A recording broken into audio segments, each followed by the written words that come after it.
Ready start. Bharat ही नहीं बल्कि तीसरी दुनिया के देशों की श्रम शक्ति और युवा शक्ति समृद्ध देशों में किसी न किसी तरीके से प्रवेश कर रातों रात अपनी आर्थिक स्थिति बदल लेना चाहती है। सवाल है कि पहली, दूसरी और तीसरी दुनिया का वर्गीकरण कैसे होता है। द्वितीय महायुद्ध के बाद से देखें तो पहली दुनिया समृद्ध पश्चिमी या यूरोपीय देशों और अमेरिका की है। दूसरी दुनिया रूस समर्थक देशों की और तीसरी दुनिया पश्चिमी देशों से आज़ाद हुए या अपनी गरीबी से जूझते देशों की है। आर्थिक विकास शास्त्र ने इसका वर्गीकरण विकासवादी व्यवस्था के रूप में किया है, यानी पहली दुनिया विकसित देशों की, दूसरी दुनिया विकासशील देशों की जिनमें भारत भी शामिल हैं और तीसरी दुनिया अविकसित देशों की हैं जिनमें गरीब देश शामिल हैं। पैरा। तीसरी दुनिया की युवा शक्ति पहली दुनिया या पश्चिमी देशों की ओर भागती है क्योंकि जिस देश में वे रहते हैं वहाँ उन्हें अपने सपने साकार होने की कोई संभावना नजर नहीं आती। धनी होने का सपना देखते हजारों नौजवान हर वर्ष इन देशों में जाकर काम करना चाहते हैं। अगर वैध तरीके से न जा सकें तो अवैध तरीके से या अपनी जान हथेली पर रखकर भी ये नौजवान समृद्ध देशों में प्रवेश करना चाहते हैं। जो रास्ते में मर खप गए उनका कोई अता पता नहीं चलता। जो किसी तरह विदेश चले भी गए तो वे वहाँ भी वे दोयम दर्जे की जिंदगी जीते हैं और किसी न किसी प्रकार अपने 5 साल पूरे कर ग्रीन कार्ड पाने की इच्छा रखते हैं। पैरा।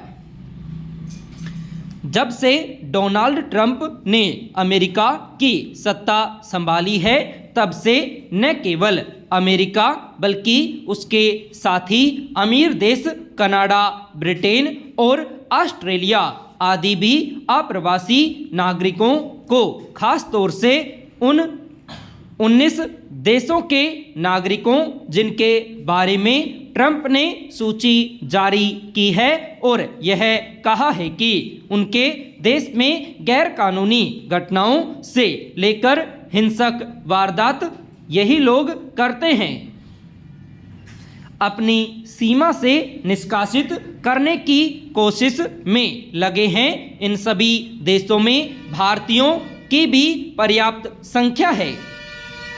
उनको हथकड़ियों बेड़ियों में वापस भेजा जा रहा है।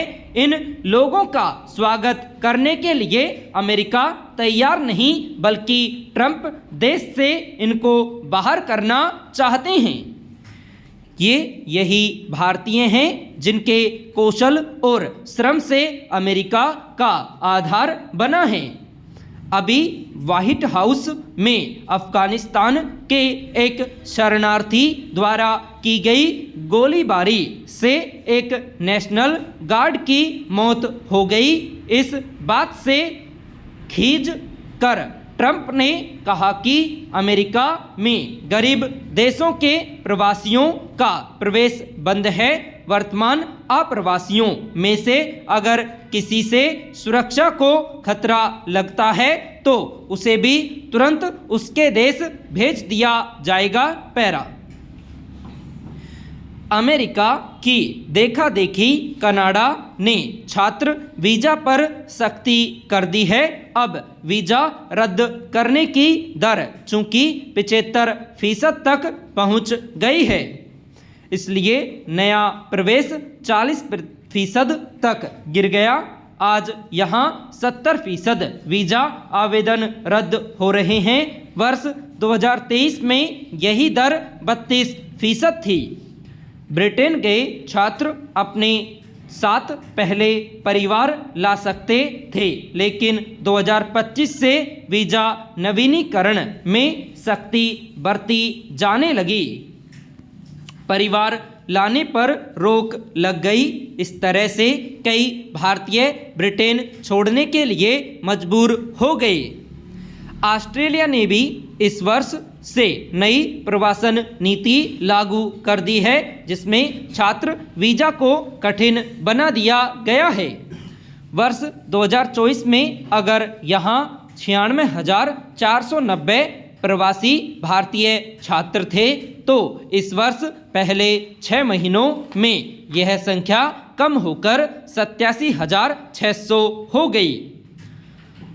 अब जब अपने हित साधने की यह नीति इन समृद्ध देशों ने लागू कर दी है, तो भारतीयों या अन्य 19 गरीब देशों के छात्रों के लिए समृद्ध देशों में प्रवेश बहुत कठिन हो गया है।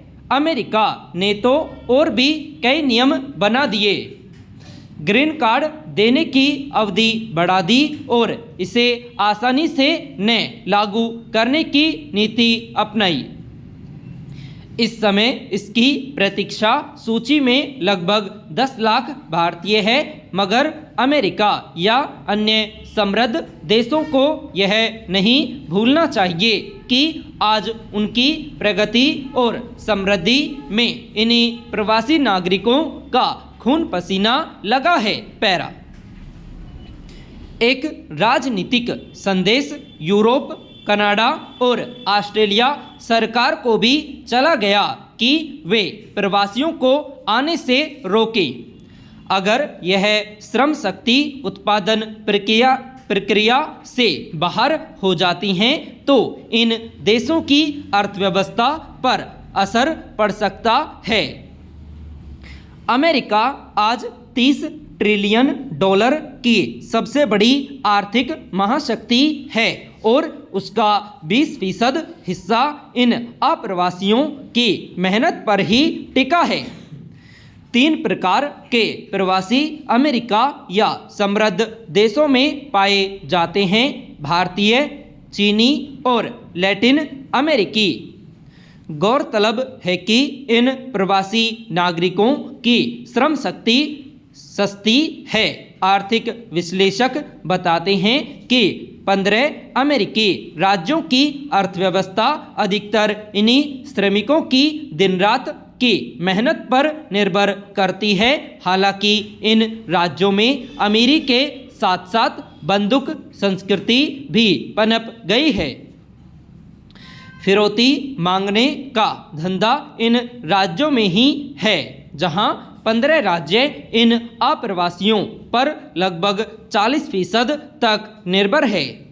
ये अप्रवासी बहुत ईमानदारी से और मेहनत करके ज़िंदगी जीते हैं। एक आंकड़े के मुताबिक अमेरिका में कुल अपराध दर के मुताबिक ये प्रवासी स्थानीय नागरिकों की अपेक्षा अपराध में कम ही लिप्त पाए गए। अब ट्रंप ने इन्हीं प्रवासियों को रोकने के आदेश पर मंजूरी लेने की इच्छा जाहिर कर दी है। पैरा हालांकि भारत की युवा शक्ति और अन्य उभरते देशों की नौजवान पीढ़ी विदेश को अपना एकमात्र मोक्ष द्वार नहीं मानती।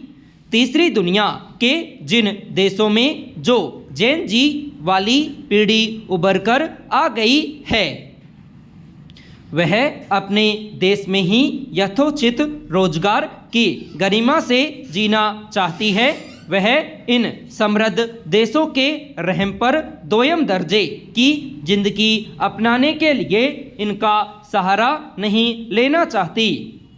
दूसरी ओर यह भी एक सच है कि कुछ देशों में आतंकवादियों के अड्डे हैं और उनके लिए सरकारों का अप्रत्यक्ष सहयोग है, नहीं तो वहां छिपे आतंकी इतनी आसानी से भारत विरोधी गतिविधियां कैसे चलाते। इन देशों की अपनी समृद्धि भी हाड़ तोड़ मेहनत करने वाले अप्रवासी नागरिकों की वजह से है, मगर आज कई बड़े देशों ने अपने यहाँ रह रहे प्रवासी नागरिकों का जीना मुश्किल कर दिया है। उन्हें हर दिन अपनी धरती से निष्कासित करने की धमकी देते हैं, जबकि उनके परिश्रम के बूते ही अमेरिका वर्षों से आर्थिक शक्ति के रूप में दुनिया के शीर्ष पर है। पैरा अब भी अमेरिका यही कहता है कि वह तकनीकी पेशेवरों का अपने देश में स्वागत करेगा, लेकिन यह नहीं चाहता कि मेहनत मजदूरी करने वाले लोग अमेरिका में आ जाए और अपनी मेहनत और कम वेतन के बल पर अमेरिकी जनता की नौकरियों के लिए जारी होने वाला पैसा अपने भुगतान के रूप में हथिया ले। इस पूरे परिदृश्य को ध्यान में रखते हुए भारत अब केवल आयात आधारित अर्थव्यवस्था न रहे, अपने पैरों पर और मजबूती से खड़ा हो जाए। स्वावलंबन की इस राह पर युवा पीढ़ी को नौकरियां दे। संपूर्ण विराम।